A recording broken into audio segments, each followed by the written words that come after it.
Moby-Dick, or The Whale, by Herman Melville. Chapter 46, Surmises. Though consumed with the hot fire of his purpose, Ahab in all his thoughts and actions ever had in view the ultimate capture of Moby-Dick.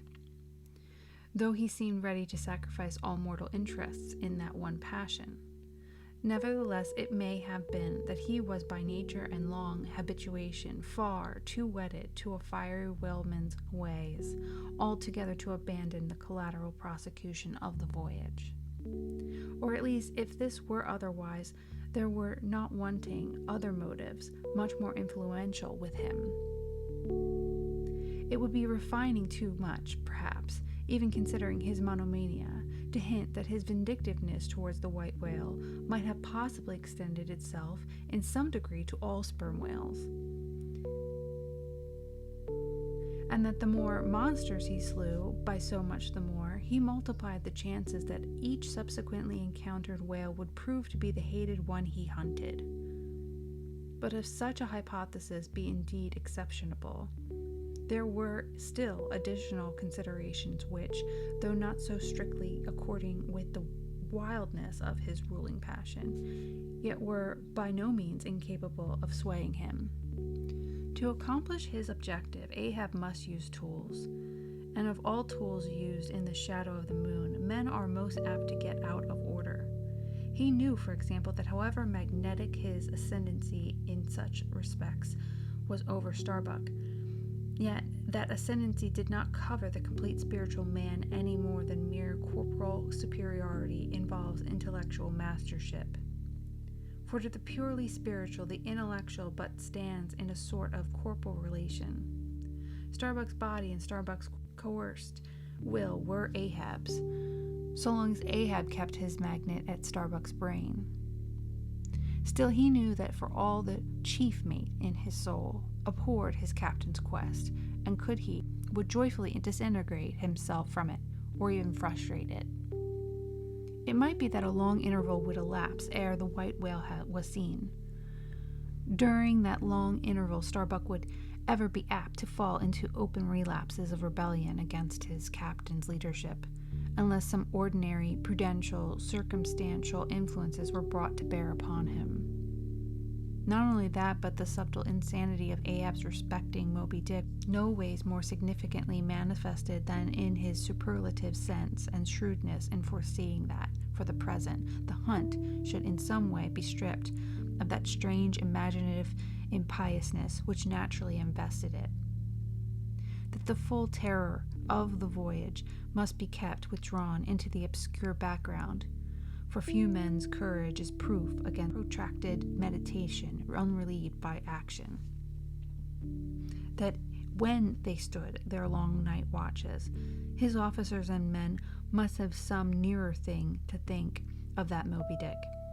For however eagerly and impetuously the savage crew had hailed the announcement of his quest, yet all sailors of all sorts are more or less capricious and unreliable. They live in the varying out weather, and they inhale its fickleness, and when retained for any object remote and blank in the pursuit, however promissory of life and passion in the end, it is above all things requisite that temporary interests and employments should intervene and hold healthily suspended for the final dash. Nor was Ahab unmindful of another thing. In times of strong emotion, mankind disdain all base considerations, but such times are evanescent. The permanent constitutional condition of the manufactured man, though Ahab, is sordidness. Granting that the white whale fully incites the hearts of this my savage crew, and playing round their savageness even breeds a certain generous knight erraticism in them. Still, while for the love of it they give chase to Moby-Dick, they must also have food for their more common daily appetites. For even the high-lifted and chivalric crusaders of old times were not content to traverse 2,000 miles of land to fight for their holy sepulchre, without committing burglaries, picking pockets, and gaining other pious perquisites by the way. Had they been strictly held to their one final and romantic object, that final and romantic object, too, many would have turned from in disgust. I will not strip these men, though Ahab, of all hopes of cash. Aye, cash. They may scorn cash now, but let some months go by and no prospective promise of it to them, and then this same quiescent cash, all at once mutinying in them, this same cash would soon casher Ahab. Nor was there wanting still another precautionary motive more related to Ahab's personally. Having impulsively, it is probable, and perhaps somewhat prematurely revealed the prime but private purpose of the Pequod's voyage, Ahab was now entirely conscious that, in so doing, he had indirectly laid himself up to the unanswerable charge of usurpation. And with perfect impunity, both moral and legal, his crew, if so disposed and to that end competent, could refuse all further obedience to him, and even violently wrest from him the command. From even the barely hinted imputation of usurpation, the possible consequences of such a suppressed impression gaining ground, Ahab must of course have been most anxious to protect himself. That protection could only consist in his own predominating brain and heart and hand, backed by a heedful, closely calculating attention, every minute atmospheric influence which it was possible for his crew to be subjected to.